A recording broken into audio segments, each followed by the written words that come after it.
আজিকালি আমাৰ সকলোৰে হাতত মোবাইল আছে আৰু মোবাইলত আহি থাকে হাজাৰ হাজাৰ ৰিলছ।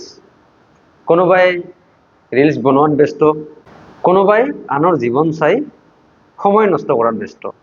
কিন্তু এই ছবিখনলৈ এবাৰ ভালদৰে মন কৰক।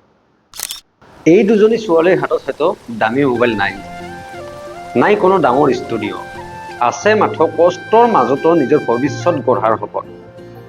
হয়, এফালে কোনোবাই নিজৰ জীৱনটো ৰিলছত দেখুৱাইছে, আনফালে কোনোবাই বাস্তৱ জীৱনটো সলনি কৰিবলৈ চেষ্টা কৰিছে। মনত ৰাখিব, ৰিলছ কেইছেকেণ্ডৰ বাবে ভাইৰেল হ'ব পাৰে, কিন্তু আপোনাৰ পৰিশ্ৰমে আপোনাৰ জীৱনটোৱেই সলনি কৰিব পাৰে। সপোন সকলোৰে থাকে, কিন্তু সেই সপোন পূৰণ কৰে তেওঁলোকেই যিসকলে পৰিস্থিতিৰ অজুহাত নিদি পৰিস্থিতিৰ মাজেৰেই আগবাঢ়ি যায়।